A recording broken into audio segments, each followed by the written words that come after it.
This episode has been brought to you by CompleteNutra.com, Whole Family Nutrition. Welcome to the Healthy and Family Show.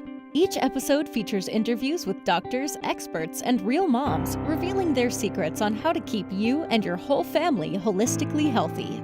Your host is David A. Stone, award-winning movie producer, Amazon best-selling author, certified moringa grower, and founder of CompleteNutra.com, Whole Family Nutrition, which is committed to providing the highest quality, science-backed, non-GMO, all-natural nutritional supplements to keep your whole family healthy.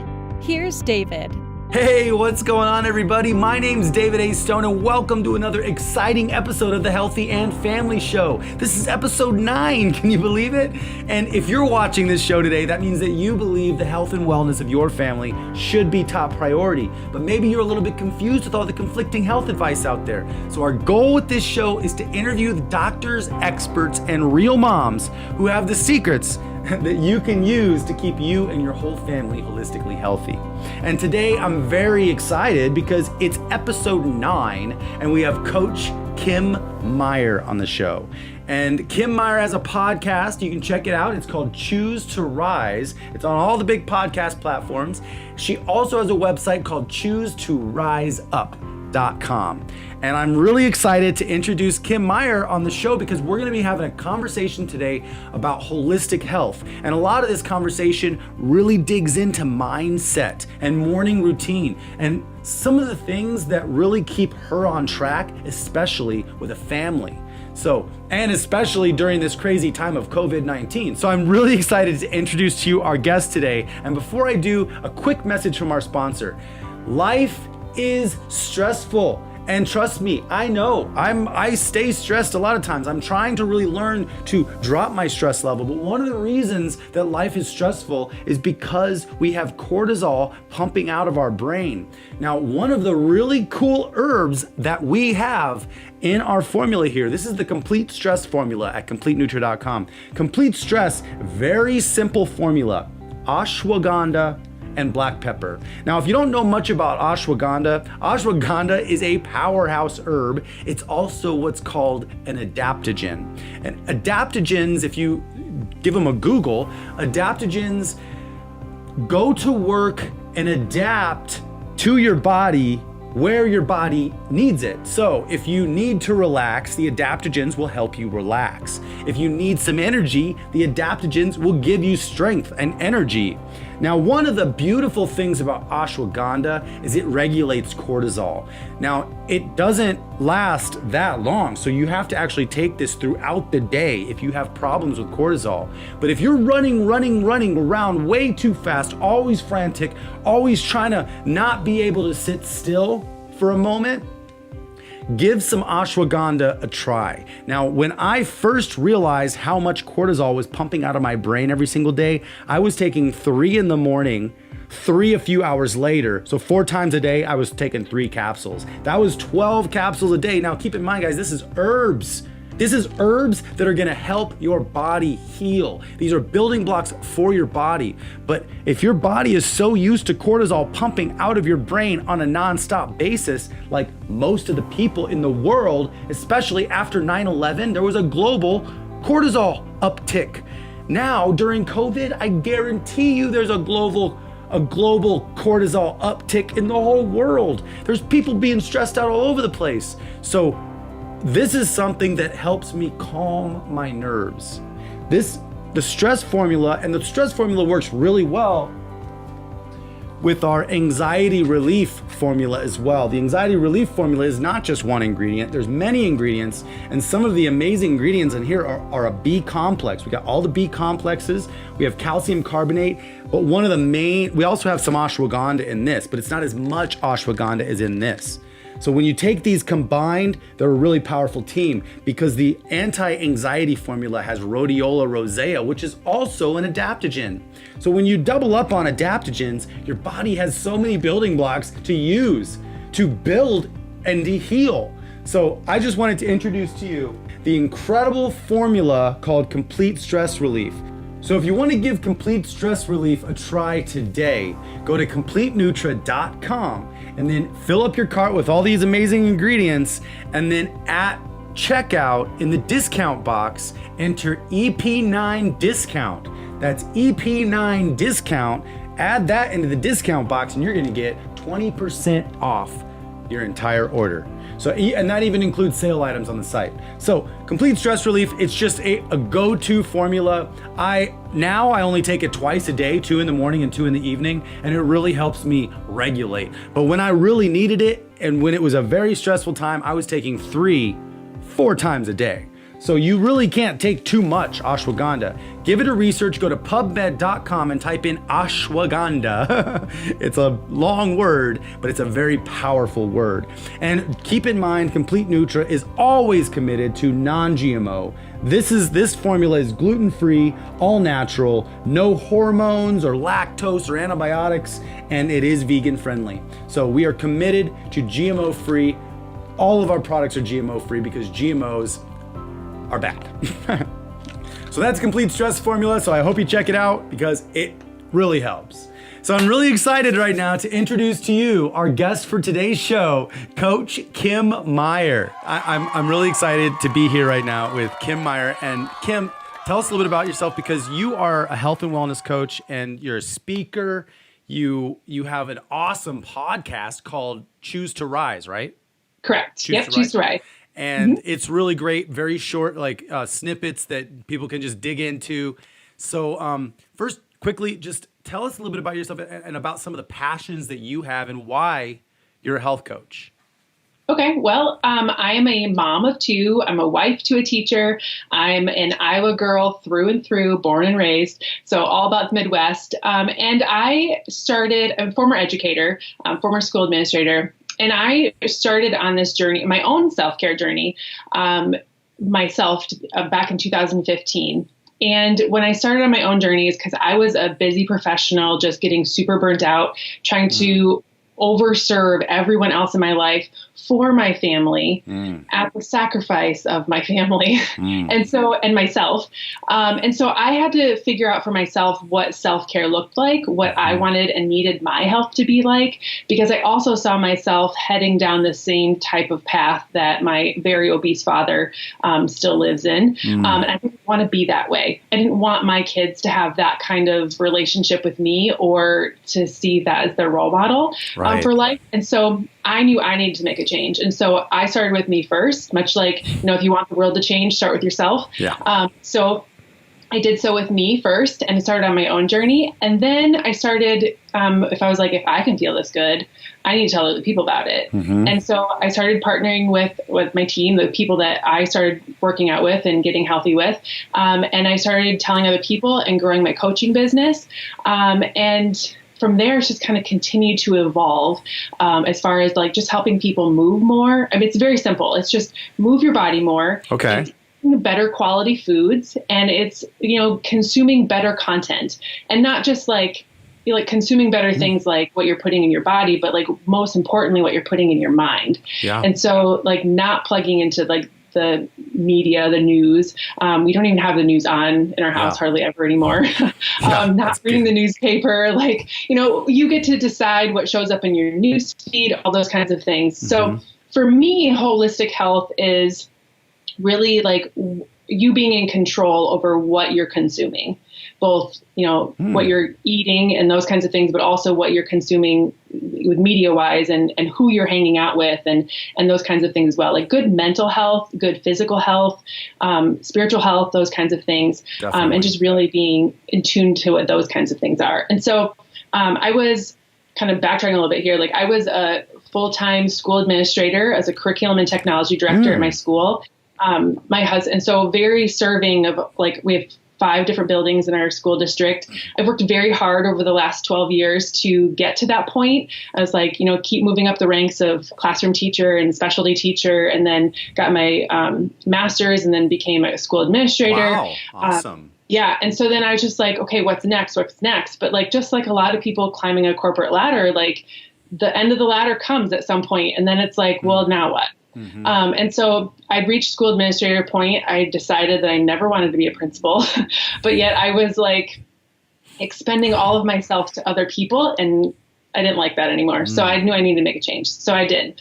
And that's kind of where it's got me today. And this was 2015 that you made that change? Yeah, 2015 I started making that change.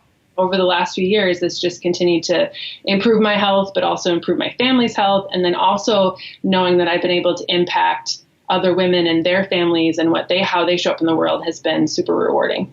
So. You know what I really like about that story is you're showing people a model of, look, we're in a microwave culture right now. We're in a fast food culture. Everybody wants to like do these fad diets. They're going to drop off a little weight really quick, or, be rich like when you're 22 and whatever, your first business just succeeds, whatever. We just want everything to happen right away. And what we got to understand is the long game is the key. And so if you really want to do something, you really want to live a life that you love, that you desire to be in, it might take a year to work on one piece. And then once that piece is done, then you can have enough, stabilize it. You could add in another piece. It's like, I think sometimes also we're all like, let's run 5 miles every day. And then you start doing it for 2 days. Then you get so sore and burnt out that you stop running and you don't actually even walk for the next 3 months. Exactly. Exactly. Yeah. I think it's like, it's something like habitual, like find those healthy habits that we could program in our life.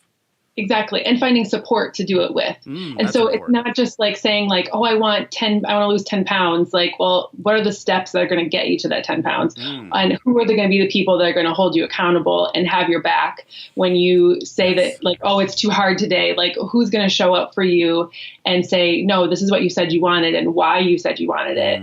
Like, let's keep going. And yeah, like there's tons of statistics and science out there that one of the things I talk about with my clients a lot is called habit stacking. And you start with one piece. Let's get good at this. And when you feel like you've not necessarily always mastered it, because we're not a master of really anything in life, but like it's just showing up for yourself in this one thing. And then we'll add the next layer. And then if we get good at doing those two things together, now we add the next layer and we just keep building. And so for me, like, when I start working with my clients, they get all the tools they need right away. Nutrition, fitness, support, all of it comes together in a package. But we always start with one thing, like what's your one struggle area that we could really make a big bang for your buck right away? And like, let's start there. And then, so for me, I was a former athlete. Like I was an athlete in high school and college. Oh, cool. And I coached a lot of athletic teams until I came to this position where there's just literally no more time in my day. Doing those kinds of things, like I knew I could do those. I could work out every day, but it was like when and how. So I needed to find something that fit me that I could do from my house. And so we do at-home fitness programs. So right there in my living room, I'd literally roll out of my bed. I'd go downstairs, get the workout in before everyone else woke up in the morning. And that was just where it fit in my day. Now, I try to find people where their time slot is in their day, where it's going to most benefit them. But I started with fitness. And when I was kind of mostly through that first fitness program, is when I really started to like think like, okay, I need to really change what's going into my body. Like I'm starting to take care of it. I need to really take care of it. Yeah. So then I layered on nutrition, and I got better at understanding how to fuel my body, not just feed my body, but fuel it. And then from there, then it was like, okay, now I start more introduction to podcasts and good books, that kind of thing. And so then I just make little swaps. Like I have 10 minutes in the car from how I would run the daycare loop, from like, going to take kids to school, to wherever, and then going to the school in my office. So it's like, what can I plug into for those 10 minutes? Or instead of listening like listening to like an audiobook or something? Yeah. Audiobooks. I'm a huge Audible subscriber. Love listening to audiobooks or just podcasts in general. And so I always try to plug people in right away with personal development, because that really, the biggest transformation that you can ever have in your life is the 6 inches right here. Like, very it's true. It's not always in your physical body. It's the right here between your 2 ears. And so if I can help make that switch faster and kind of incongruent with the other layers, like, it all starts to work just a lot. I think faster. that is the first thing that we have to start. It is in the mind, because we got to tell ourselves, we have to actually believe in our mind that we can achieve these things that we desire. Right. And I think, so I love what you're saying. We got mental game, we have food, what we eat, and then we have movement and physical activity. That's a really good way to break it down. Yeah. Yeah. And so I was trying to like fill people's buckets in those 3 categories. And like, where, if like you're really feeling like, I just don't feel like working out today. Well, like, why? Like, is it because you're physically sore, you can't, or is it because you just lost your motivation, or you need to be inspired again, or reminded of what your goals were? And that's all up here. That's all mindset stuff. This like, is or do you think holistic. This is the whole person. All of it. Yeah. Yep. Yeah. So when I ever am working with anyone, and even just like building businesses, like helping coaches become coaches of other people, like, do you believe that you could build a business doing this? Do you believe that you can help other people? And it mostly starts with their confidence in what they're able to do for themselves before they start telling other people about it. And I did include financial health within my version of holistic health, because I think in the world we live in today, it's an important piece. Oh, absolutely it is. Absolutely it is. Financial health for sure, because, and not just like to have money and like be really rich, like that's not financial health to me. Like, financial health to me is like, I have choices in life. I get to decide where my money goes, or I get to decide what I want to do in life, and not have finances be a limiting factor, but finances being a choice factor for me. Yes. That I get to choose what I want to do with my life. Yeah. Sometimes I think people forget that they can do anything they want. So they forget that they can dream again. And then they don't even set it. So I think once we start setting the goals, and and a lot of times this is where it's like the midlife thing. Like, I just turned 40. So 39 for me was, I was in film industry. I was making movies and producing for many years, working for some studios. A lot of people would have really given everything to like have some of the jobs that I got offered that I had no desire to be part of anymore. Like, it's like the movie industry is a very thankless place. I don't necessarily need to be thanked in order to do an excellent job on something, but it's nice once in a while to treat people right. And so I got completely burnt out, and I kind of went through a little depression. But then once I actually started realizing, I need to get my stuff together, I started researching some people, and it was this first. I had to get my mind right first. And actually, it took full focus, obsessional, like learning about the mind for a whole year for me to really get myself into a place where I've always known I could do anything, but we allow ourselves sometimes to get maybe lassoed or strapped down by some things that we could change if we decided to. So right. It's definitely a decision. Yeah. It's definitely like, it's really deciding what is going to be in your driver's seat. Like, is it your desire and what you really want to happen? Is that what's driving you? Or are you letting the fear or the doubt or somebody else in your corner that has said, a doubtful thing about it or whatever? And so like, now you're letting that thought process drive where you're going. Yeah. It's 100% a decision. And when you make the decision to do it, it's sticking to that decision. Yeah. 100%. We do need to get inspired again sometimes. And actually, that's what happened. In the end of 2018, I went to a Brendan Burchard concert and got all pumped up and excited again. And that was the moment I stopped smoking cigarettes too. The night before the Brennan concert, I was in like a depression for a couple years, and I started smoking cigarettes. And I knew I was going to go to this thing, and I was outside like hiding the cigarette from everybody, like sitting way back in the back of my yard, smoking the last cigarette of the pack, up way too late because the Brennan thing started pretty early the next morning, and finished the cigarette, crumpled up the pack, and I was like, well, I think this might be my last cigarette. And it was. And this was 2018. Yeah, the end of 2018. So yeah, I needed some inspiration. I needed some hope, and that's what it gave me. Yeah. It's for sure. Like, and when I surround myself with people that are going places that I want to go, or that it's really about finding the people that inspire you and that motivate you to keep going. And eventually, like, you'll be able to have that internal motivation, but sometimes you have to borrow it from other people for a while. So like you borrowed it from Brendan to like really get yourself going. And now you're this fueled machine that's going to keep going. Right. But yet you still plug into personal development and you still do things because you need to keep stoking that fire sometimes to keep leveling up in life. And that's what we try to do as coaches. The big lesson I learned and that changed my life drastically. And I learned this a couple times in my life, and I've forgotten it a couple times in my life, that I'm the common denominator to every single thing that happens to me.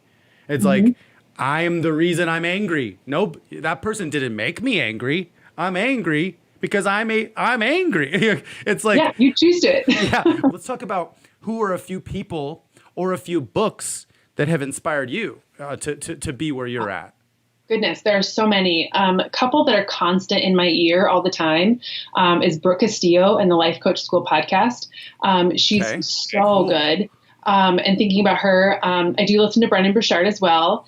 But like some of those, like the one that's a staple in my morning routine in the morning, I get up and I do my own affirmations, but then I put my AirPods in and I listen to the Quote of the Day show with Sean Croxton. And there every day is a little different motivational speaker of some kind. There's a new person every single day sharing a bit on life. And so I love those. And then if I really resonate with the speaker, then I can go find more about them on their own channels or whatever, and just dig in. Another really good author that I love, Brene Brown, is really super good. Right now I'm reading Untamed by Glennon Doyle. Like Laura Otting has been really good. Her book Limitless, Marie Forleo, Everything's Figureoutable, like all of them. I actually just got that one on Audible. I'm going to be listening to Marie's Everything is Figureoutable.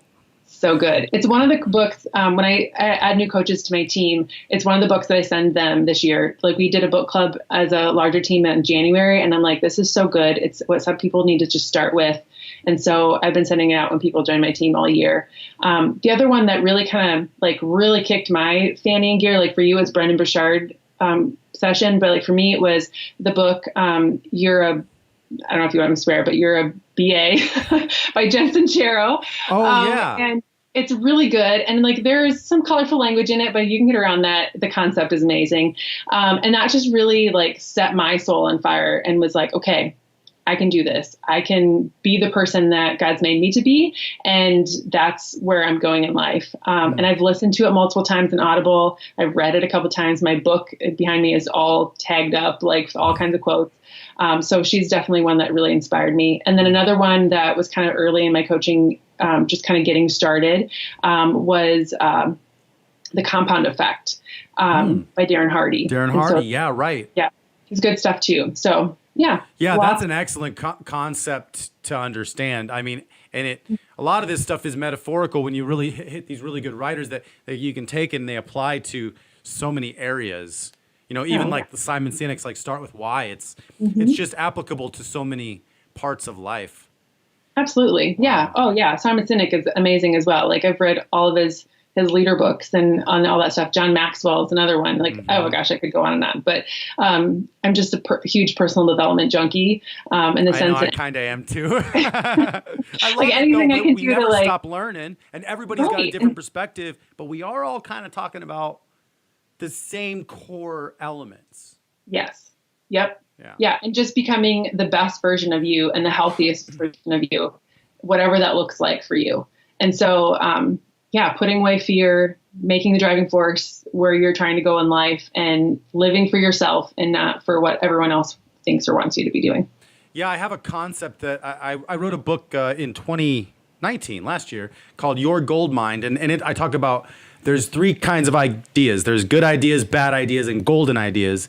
Good ideas are ideas that will benefit either you or others. And they're considered good because, hey, if something benefits you but not others, sometimes that could be a good idea. Or sometimes you're just going to serve others and not serve yourself, and that's still a good idea. A bad idea obviously doesn't serve anybody. But a golden idea is an idea that when you get it, it will serve you and others. And those are the unique ideas that I think we need to keep our eyes out for, because if we can actually, at the core foundation of an idea, remember that if we can serve ourselves and others, that's a fully explorable idea that will be in harmony with the world and help other people and help you. So we won't get burnt out because we're going to be benefiting ourselves, but we're also going to be really figuring out the truth of life. And one of the other parts, and the reason this is important, is because of one of the big elements of holistic health, and that's spiritual health. I mean, you did mention that a little bit, but I think it's like, it's such an important piece of holistic health, I think. Right. Yes, I believe so too. And I am a full believer that the more you get to know your maker, the more you get to know yourself. And the more you get to know yourself, the more you get to know him. Yes. And so the more that you can dive into who you are and whose you are, the better your whole life is going to be. I always feel like living on purpose and is really living his plan for your life. And when you get to a point where where you were stuck in your job, you're getting burnt out, like you feel like you're always hitting that like roadblock, or like this just isn't fun anymore consistently, not just because it's a bad day, but like it's just not good to go to work anymore. You don't have that passion for it. You just kind of, maybe you veered off the path that he has designed for you. And I really feel like when you get into where you're supposed to be going, where he wants you to go in life and what he designed you for, life is just going to be in flow and it'll be easy. It'll be that golden idea all the time because that's what you were designed to do. Yeah. And so like there are jobs that like I knew I didn't ever want to be a principal, but there are some principals that love what they do and it's what they're made to do and they rock at it. Yes. It's just not me. Definitely. Or like nurses, or like, being an educator, like I love teaching and love serving and love helping kids, make that light bulb go off in their head. But like at some point, like I'm still teaching, I'm just not doing it in a capacity of traditional teaching, and so using the skills and the things that I've developed along the way in a passion area where I really feel lit up.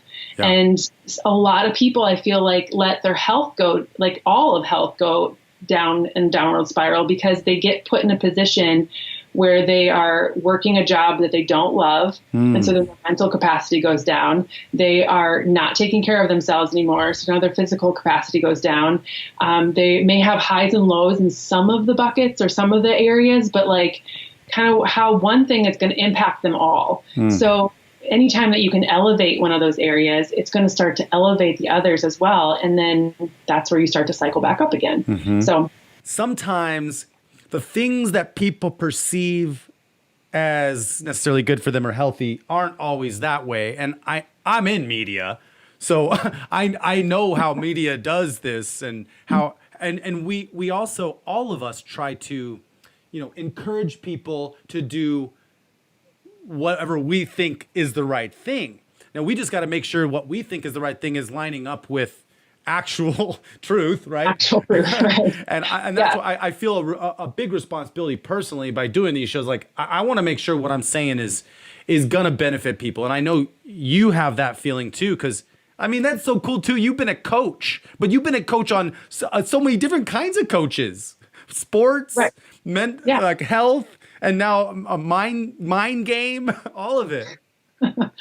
Yeah. I would say that like the kind of the big things that are really holding people back or really steering people in different directions is that there's a lot of quick fix mentality in our world. Like you said earlier today, that we are kind of living a microwave scenario where people just want that thing right now. Think about all the technology that we have. It's just made things so easy for people. And so then they begin to feel like everything should be easy. Right. But if you really think about anything that's worth having, you've had to work for. And it should just be a part of what do you do work for is really the things that become worth it in the end. And it's the person you become in the process, not just the end result that is the real reward, right? And so I feel like a lot of the things that are kind of dangerous, I guess, to people in this like health area is that people expect quick fixes, and that's what they're always looking for. So it's flipping that mindset and like, yes, you can work out for 30 minutes a day, but it's going to take 30 minutes a day, not 30 minutes to make, give you strong lungs and a healthy body, right? Like you need to be able to move every day or keep yourself active all the time and not just, put on a patch or take a pill or, like those kinds of things. We those got are the to kinds make of it a things. habit. Right. These are the kinds of things that have gotten into this position, making, when you really think about like where this shift in our societal health happened, it kind of was in like the 60s and the 70s when all of a sudden there was microwave food, like the little home dinners that you could just throw in the microwave. TV dinners. TV dinners, and everyone's sitting in front of the TV eating their meal. Yeah, they're called TV dinners. Exactly. Right. So, I feel like that's, and then the ramp up of fast food, all of that kind of stuff. And so really, I feel like what we can do to kind of reverse it is, one, we have to change our mindsets, and we have to show people that and really get them to be invested in themselves, to cut out the processed foods and to move their bodies more. And maybe instead of, 3 episodes of Netflix, we'd maybe only do 2. And for one of those, we do a workout or just go for a walk with your family, like those kinds of things will really start to help people make a shift the other direction. Definitely. The more of us do it, the better we'll get at it. So I tried to figure out what is something everybody can do that doesn't exclude anybody, that can get people healthy. So and everything, it all boils down to habit. Habit is actually the baseline of all this, but I have something called the Nutri Challenge. It's NutriChallenge.com. I have a lot of people in it. So it's 4 pillars. Pillar 1, and it actually correlates with what you're saying a lot. I don't have the mindset part in it because this is all about body, but pillar 1 is walking 10,000 steps a day. We've been doing it since January 1st. I've actually already walked 1.5 million steps, which means I've walked about 750 miles already this year.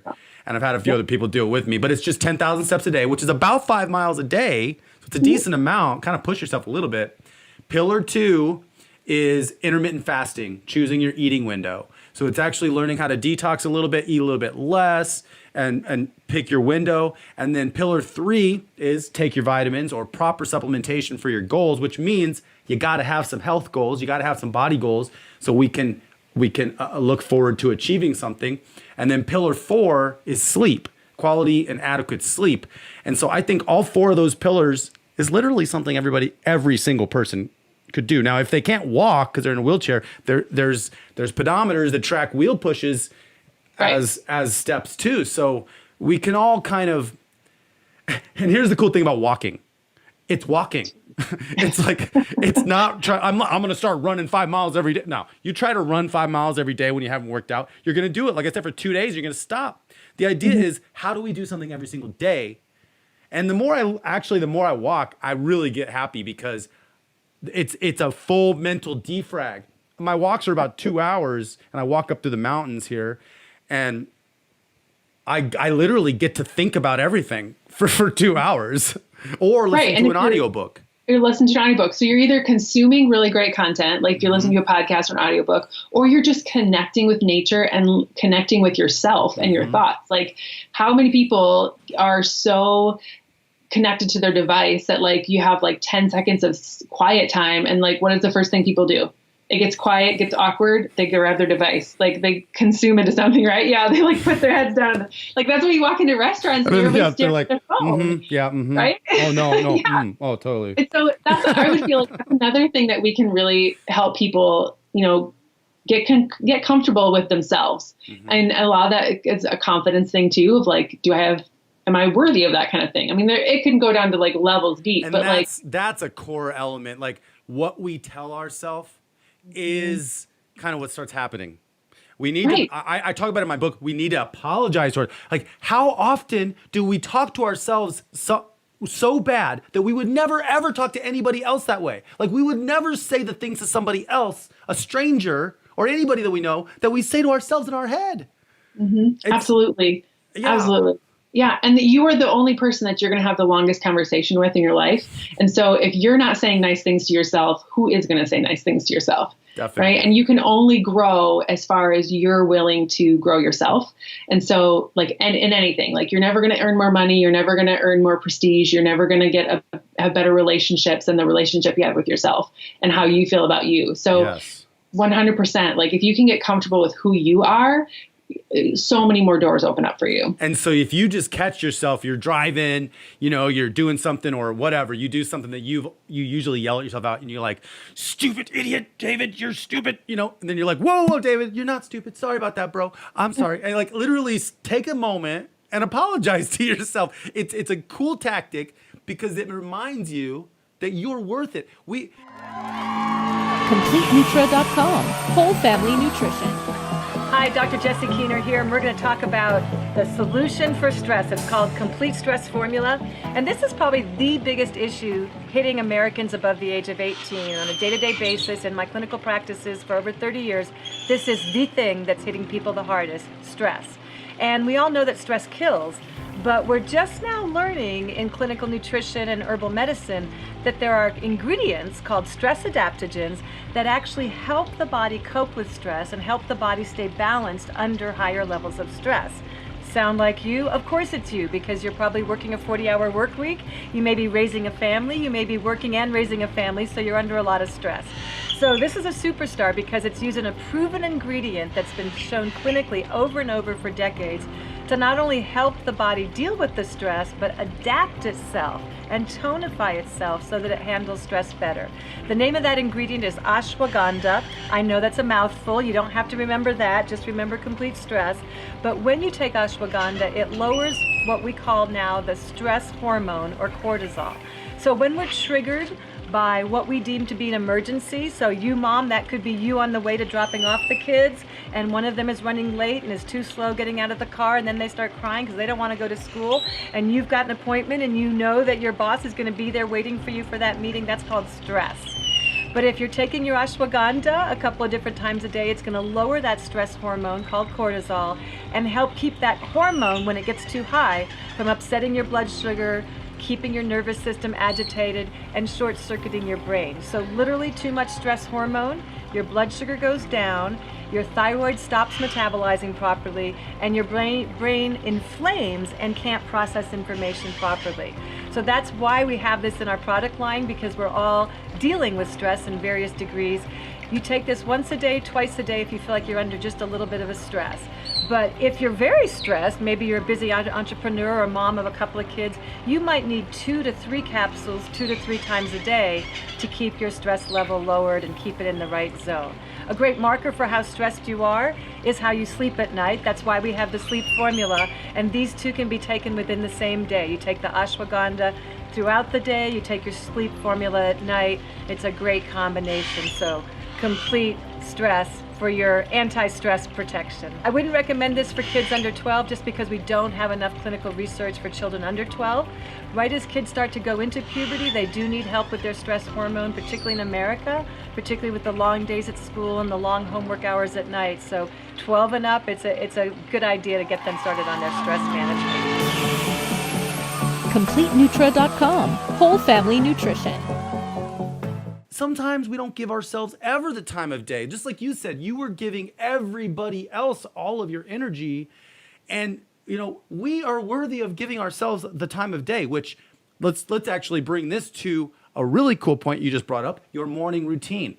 Your morning routine, you're giving yourself the time of day if you focus on giving yourself a morning routine. Talk about your morning routine. What does that look like? Because you're a mom and you have a family, so it's probably a little bit different than if you're just a single person, because you have to care if people are sleeping or not. Yeah. And so my morning routine is that my alarm goes off at 5. And so I just really try to get up before everyone else. If I were still going to, and even I guess even if I wasn't leaving the home to go work someplace else, I would still get up early. And that was kind of my thing when I first started my wellness journey was I love to sleep. So like if my workout was 35 minutes, I was rolling out of bed 37 minutes in order to get it done. Right. Well, now it looks drastically different because I'm so much more into my morning routine. So now I get up at 5. I plug in my AirPods right away. When I first am getting out of bed, I'm like thinking right away, gratitude, like, thank you God for this. Thank you God for that. Like, what am I grateful for right now? Put my AirPods in, go downstairs, get some water, all that kind of stuff. Come back up. I do get into my devotion. I journal, and I just kind of do me time for a little bit. Then I get my workout in, connect with my team, do my social media, post kind of whatever I need to do with connecting with my clients.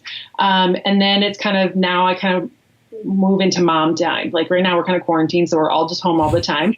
But normally that would be getting my kids ready for school. So like I try to be 100% present in what I'm doing when I'm in it. So if I'm in my morning routine, like I try not to turn any notifications on my phone. I don't have any notifications turned on my phone at all. And just for just distraction purposes, but even just like where I'm going to be is where I'm going to be. So when it comes time to come upstairs, usually it's such a normal time of the life where kids are going to school and we're even go someplace. At like 7, yeah, I know, come right? upstairs, and then I'm in mom mode, and I'm doing breakfast and getting ready for school, and are your bags packed, and like all that kind of stuff. And then getting them to school and coming home and starting my work day. So, yeah. And but all even that now, happens before 8? All that happens typically before 8 o'clock. I'm back home starting my work day at 8 o'clock. And all that stuff happens prior to that. Yeah. And look, if you don't do shut your notifications off, like that time goes away. And you don't ever get it back. Yeah, exactly. Yeah. 100%. Wow. I like that. That's a lot. That's a lot. But when you actually give yourself the time of day, I find we can supercharge ourselves and like we can literally do more, especially when we start the day with gratitude. Like you are doing things in an excellent way. Like you start the day with gratitude. It's very fascinating how much we can get done. And I don't know about you, but like sometimes I turn around in a couple hours and I'm like, wait, how did I just do all of that? Like where did that time go? First of all, like if you were doing nothing, like, like the whole day just went by. But if you can really be dedicated in what kind of focus you put into time, you can get so much accomplished.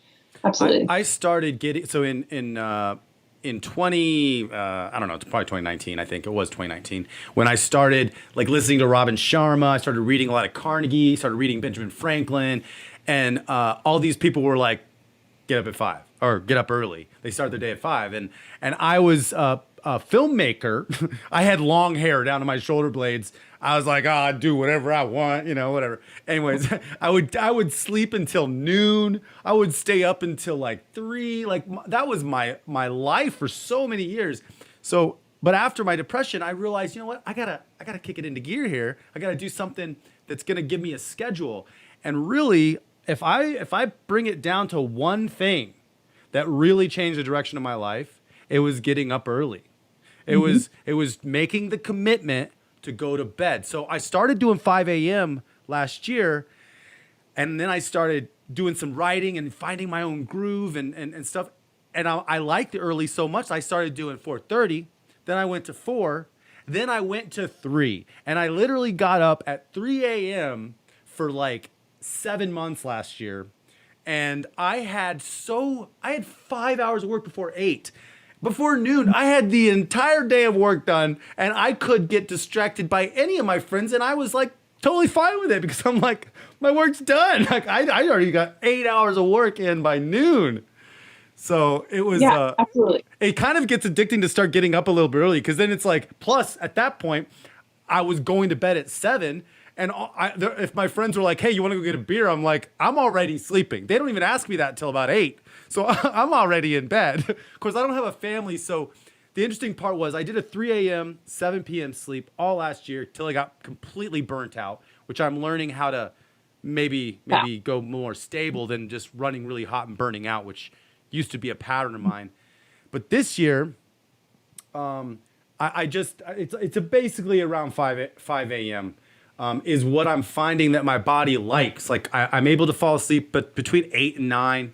And now if I get up at 5, I just have this supercharged morning because there's no cortisol pumping in my brain right when I wake up. That doesn't happen until later. Right. You're your freshest right away in the morning. And so if you can plug into positive things right away, or you're your most creative right away in the morning before you get anything else clouded in there. And so, doing things right away in the morning is absolutely I'm a natural night owl. I would rather stay up all night long and work flip side of other people in the world.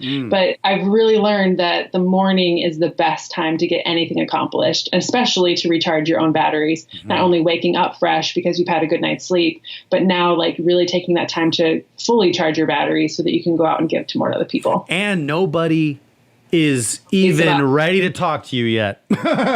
So you got all this time for yourself. There's no notifications going off at 6 a.m. It's like people are still sleeping. So anyways, it does give you an edge. And I think that I need an edge because there are a lot of things once we start living our passion and following the things that one thing maybe I can hit on with you a little bit is I think one of the things that people think they desire is to coast. It's like, I hear people say, like, oh man, I just can't wait till I'm just like not doing anything, right? But see, here's what happened. We had a global pattern interrupt with COVID, and everybody actually got this opportunity to coast. Pretty much everybody got this opportunity to coast, and then the people that all they desired was coasting got so bored with coasting for the first week or 2 weeks being quarantined that their mental things were just like starting to bubble up. It's like nobody really wants to coast. The thing is, we don't put anything in our path that's so exciting to us that we have to run towards.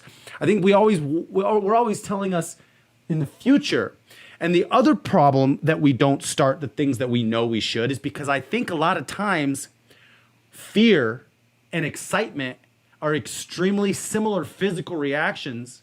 So when you think of something that you're really excited about, you might accidentally interpret it as fear and not even attempt it because we're so programmed in this day and age with the media to fear things. So I know that's a little bit of a different kind of train, but I think that kind of stops people in their tracks. If we got to understand, hey, the fear is a good thing to feel too, but it actually might not even be fear. It might be excitement. Fear shows us that we should probably address something. I mean, fear is necessary, but at some point it's like, holy crap, that's not fear. Like, right. I'm excited. You're absolutely true that they show up in your body the same way, the same energy level, just on opposite ends of the spectrum. And so your body doesn't really know what it's experiencing. But at the same time, our interpretation of it tells our brain which chemical gets splurted out. Right. Either serotonin or cortisol. Exactly. But yeah, it's that hit that we're kind of looking for. And so, yes, having something to be excited about and go towards, but also kind of something you said earlier was like, you need something to run towards. People are looking for that easy, but it's also that like when that happens kind of mindset. So like when I hit this, I'll do that. Right. When I achieve this, I'll do that. And they're always searching for easy, but easy isn't what they want. It's the result that they're looking for. And so they're just trying to figure out, it's either fear of like, they really just don't know what they want, or it's not really having something, like you said, to run to, a goal in their mind. Like they don't have a vision for where they want to go in life. So coasting seems easy. And so I just want to coast. I want an easy life. Yeah. But then what does that mean? The only reason that's the goal is because they hate their job. The only reason coasting is ever the goal is because you hate what you're doing. Right. You don't like where you're going. So I just want to take an easy route, which really, instead of going that direction and feeling miserable, let's turn around and go towards something that you really love and be excited about what you're doing. Yeah, absolutely. Yeah, absolutely. I am a really intense person, like all in on everything. I'm learning a lot of lessons throughout my life all the time, but I'm really learning that we do get the chance to direct our experience here, and it's about how we sit, what we talk about to ourselves, who we surround ourselves in, and then understanding, like you said, I believe we were created in the image of a creator, and that is the reason that we create. And if we're not creating anything, even twins have different fingerprints. Like we're all unique. Each one of us has something that is different that we should be digging. Like in my book, it's called Your Gold Mind. It's about digging the gold out of your mountain of your mind. It's like we all got gold in there, but your gold isn't going to look like someone else's gold. And sometimes we dig gold out of our mind and someone else, one of our friends or our parents or our kids or something, says, that's not gold. That's like a nice aluminum can, but that's definitely not gold. And we're like, no, this is gold. We just got to like commit to, be willing to commit to what we know we should do. Like not all of our time if we can't. If we have to have a job, that's okay. But give yourself a mountain of your own to climb instead of having your whole mountain range be everybody else's mountains that you're climbing all the time. Because if you can give yourself, and when I say give yourself a mountain to climb, a mountain might take 2, 3, 4 years to climb. We can't give ourselves a little hill to climb. That'll take one day. Right.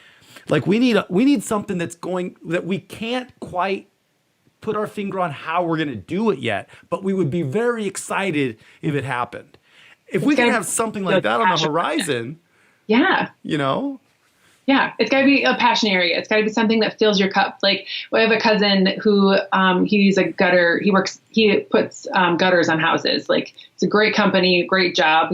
He likes what he does. He doesn't love what he does, but he's amazing at woodworking. And I always tell him like, this should be your thing. Like we're so good at it. And like, he's like, but I would never make money at it. If he really loves woodworking and is really good at it, like I always keep telling him like, you should follow that. Like, you're so awesome at it. But he's like, but this is the job that pays the bills. And I'm like, okay, but as long as you keep doing it, like never give that part up. Never give it up. Yeah. And for me, that's kind of how coaching, like when I really look at like my entire life and I look at my journey of where I've been in life, like athletics and physical fitness and like those pieces, coaching, those kinds of things have always been there for me. Like I've been on a team, like a formalized team since I was in 7th grade, like middle school sports, right? And then moved into high school. And then even then I was like helping with little kids activities and really getting them involved in athletics. And then I went to college and was a college athlete. And then I started teaching and was a coach there. Like those pieces have always been a part of me. So like when I really think about when I came to this position and no longer was able to do that, that was that part of me that like died in me, that I really just started to got burnt out in life because I didn't have that piece of my team anymore. You know, I lost all that movement. I lost that collective piece. So I really encourage people, like if you're feeling like you're just lost, like you got to go back to the things that really light you up and the pieces in your life and just reflect on your journey as a whole from like when you were little kids, what was it that you really loved doing? When you were in middle school or high school, like what was it that lit you up? What was it that kept going? And then find ways to plug those things into your life. Mel Robbins has a really good book and she coaches like 5 or 6 people in this book, like live coaches with them. And that's one of the things that's called Take Control of Your Life by Mel Robbins. And it's on Audible. It's super good. And so one of the things she was talking about with somebody was like, he wanted to go into the wine industry. Like I wanted to quit his job and like open a winery. And she was like, well, let's like start small. Like, let's see if like wine really is your thing. So like the small thing was like, he got a job at a local winery and was like serving wine and like becoming more of a connoisseur and helping people. And then eventually he did open up his own winery, but like he really had to decide if like that was his passion or if he was just having a midlife crisis. But like, really, it's just a matter of really going in the direction that what lights you up in life. Yeah. And going that way. Coaching is my thing because I can see it show up in pieces everywhere for me. And just helping people get more confident, get stronger in their bodies, stronger in their minds, stronger in their health, in their faith, and financially too. But like just definitely find those things that light you up, whatever that is for you. And you're serving people, and it sounds like that does light you up. And I can hear another passion. I mean, one of your superpowers, it seems like to me, is staying present, is being able to be present. I just heard a quote: if we live in the past, we are depressed. If we live too far in the future, we have anxiety. And so we need to learn to be present. So if you have depression or if you have anxiety, maybe you're living, it's like we have this escapism mentality, like, I'm at home, I don't want to be here, I got to get out of here, I got to go to work. And then you get to work and you're like, oh, I got to get out of here, I got to go home. It's like we're never living in the moment at the place and being, well, if we can learn to do that, to be present. So can you talk a lot about how did you learn to be present? Well, part of it started to eliminate the distractions. So for a while, it was like we kind of had a rule for a long time, and we still kind of have it. Like no technology at the dinner table. Then it was like when you're home, like your phone goes in a basket, or you're just unplug. And so and then also like notifying people of that. So like setting yourself business hours if you're working from home, or just kind of knowing and kind of telling the people in your life, like, I'm not going to answer my phone between this time and this time, or this is making it known to like even other family members, like, this is our time. This is when we're plugging in. But it also just becomes like a habit, like we kind of talked about, and just being disciplined enough to say, this is where I am. This person in front of me it deserves 100% of my attention right now. And even like thinking about it as a mom, like I can look at my 7-year-old right now and be like, she's never going to be 7 again. In fact, she's going to turn 8 in a month. Like, we're never going to get this time back, right? So how can I, and even if I am working on something and she wants my attention, especially now that we're all home together all the time, like, I'd be like, okay, can you give me 5 minutes? And then I'm all yours. Well, starting your day in gratitude allows you to appreciate this stuff too. Yes. Yeah. And just knowing what are your priorities are and what it is that you really want to, if you can get to the end of the day, Brendan does this, like you can get to the end of the day and say, where did I add value to someone? What is something that I absolutely loved or what I'm grateful for? Like, really getting to a point where you can identify those things at the end of the day that, what does a fantastic day look like to you? Like, is it something that you loved? Is it someone you served? Is it something that you have accomplished during the day? And if you can get to the end of the day and answer yes to those questions, it's a good day, regardless of whatever else happens. So just figuring out what your priorities are and just being present in the moment, knowing that time's going to pass and you're never going to get it back again. Another cool thing about being present in the moment, especially at dinner time with families and turning your phone off. Here's another thing that I don't think people are necessarily understanding yet. I know most people aren't. I've listened to Dr. Mercola. Our phones are going to be touted as probably worse than cigarettes, he's saying, within the next 20 years. Because of the EMFs that we are literally never giving ourselves a respite from. Because our phones are always in our pocket, or they're by here, or we're wearing earbuds with more EMFs. But it's like having those times to...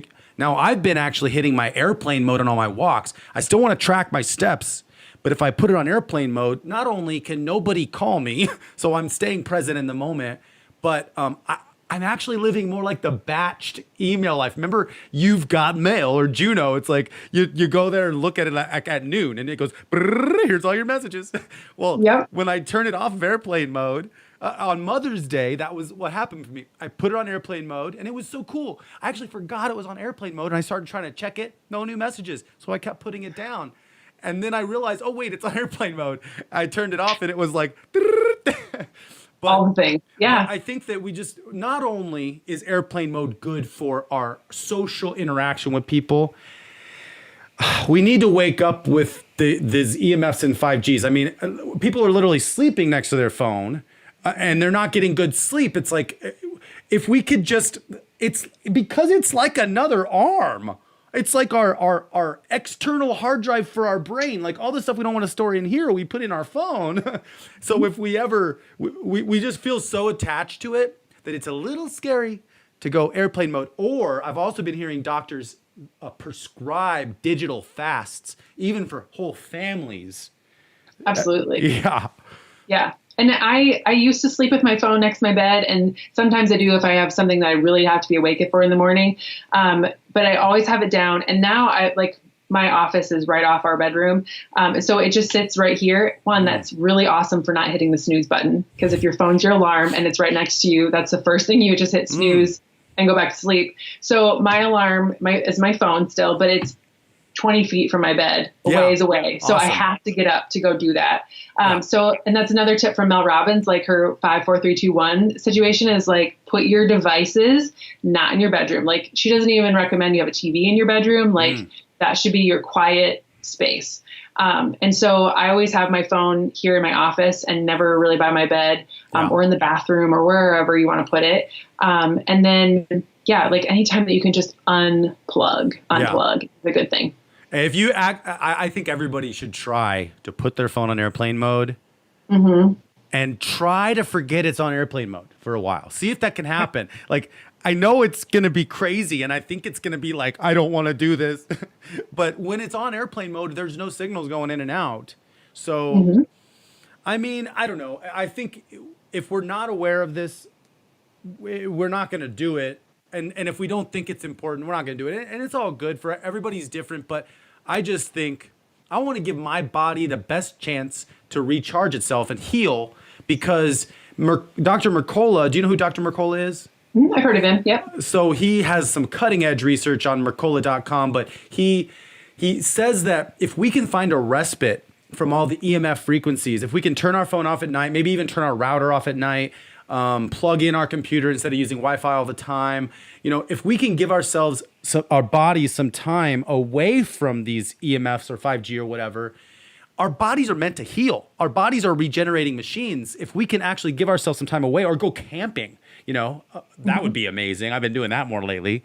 And recharging in nature, then we might actually be building up an immunity a little bit. If we give ourselves consistent time to get away from the waves, then we enter, keep going to work and doing our thing, but we have this place that's a haven that we can go to that is, I mean, frequencies are the weird one because they're invisible, and I don't know that we're necessarily talking about them all the way. And now 5Gers, they're calling them like flat earthers, like 5Gers. It's like, come on, guys.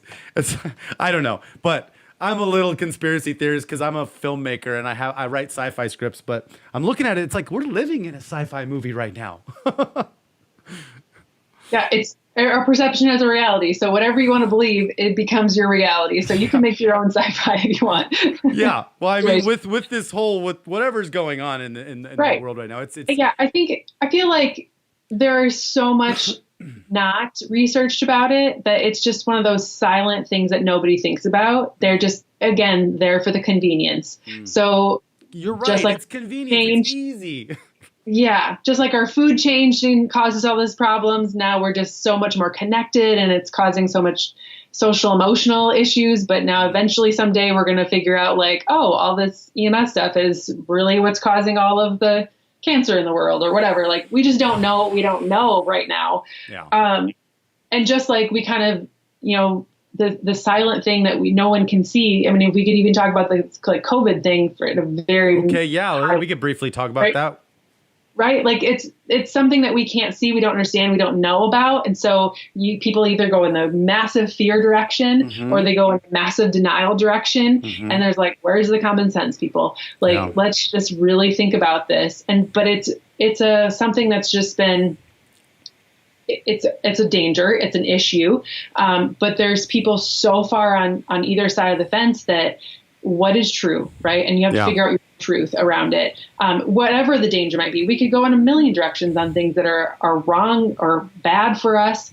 But it's really a matter of figuring out what's good for you and what level are you willing to advocate for, or, And where are we putting all of our focus? If we listen to the news, we're probably screwed, honestly. But it's like, where are we? Because if we listen to the news, that brings our focus to the news. And then all of our focus is there instead of on how are we going to serve others? How are we going to change the world? How are we going to do the things that are important to us? So for you, how do you approach this COVID situation and all of this with kids? Like, what's your kind of approach to keep your family healthy right now for the last couple months? Well, we, like I said earlier, we don't watch the news. If something really needs to get to me, I'll find out about it, right? Like, definitely. We don't watch the news. I don't plug into the governor's daily update. I don't like none of that stuff. Like, if I really need to know, I'll know. Yes. Like, we practice the safety measures. We've been staying home. Like, only one person is the one going to the grocery store. We've been trying to order in as much as possible as far as like delivered to us versus going to stores kinds of thing. Just really cutting back. But like, as far as like my kids, like I try not to expose them to a lot of the information because one, it's changing all the time and I don't want to provoke fear. We just talk about like, we're doing what we're supposed to do or what are the rules, like, right? Stay home. Don't go get in contact with people that, you know, are outside of your family. Wash your hands, all like stuff that we should be doing anyway. So just staying healthy.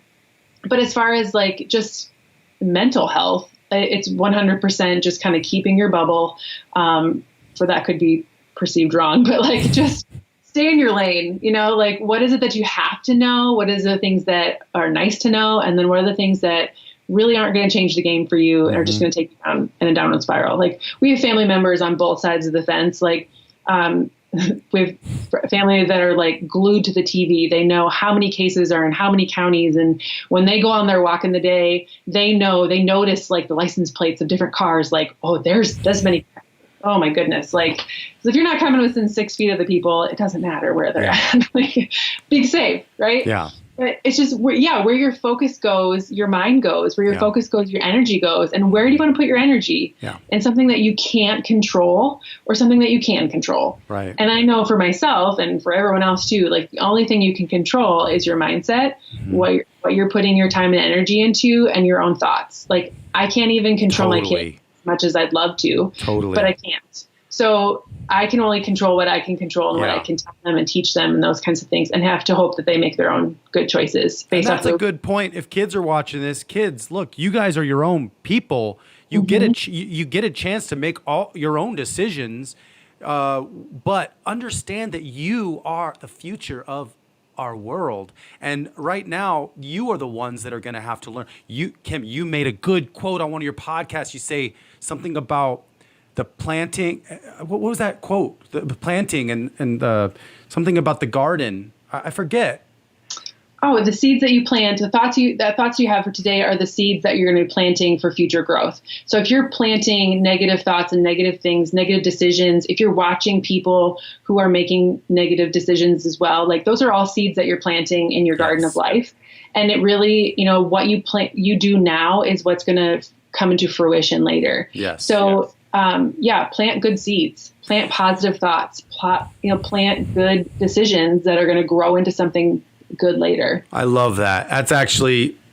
That's an excellent quote to end this on because we could keep talking. In fact, I have a lot more thoughts in my head that I don't necessarily want to stop talking, but I think I would be excited at some point, maybe if you wanted to do this again, but this was great. I'm glad you liked it. It was good talking to you too. Like just talking over all the things and I love it. Yeah. And we could take it in so many different directions. And stuff. So, but anyways, I really do appreciate all the content you're consistently putting out. You know, you're not trying to do this whole get rich quick. Like you treat one subscriber as if they were all of your subscribers. And the reason I say that is because you continuously deliver content and I know how much work that is. And so, you know, I just want to say, first off, thanks for caring about everybody so much to do that. Well, thank you. Yeah. My show comes out every Monday, Wednesday, Friday, and it's my privilege to be able to add value to people. It originally started with me just going live on my Facebook page and sharing personal development things that I heard and learned.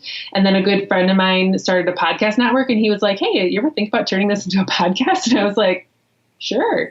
And now it's just kind of evolved over the last 3-ish years. And so, every Monday, Wednesday, Friday comes out a podcast. So it's been fun. So tell everybody where they could find out more information about you and go ahead and plug whatever you have.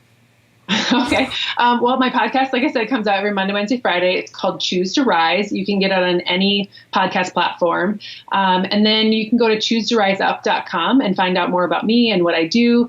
I'm KJPMeyer on pretty much all my social media platforms.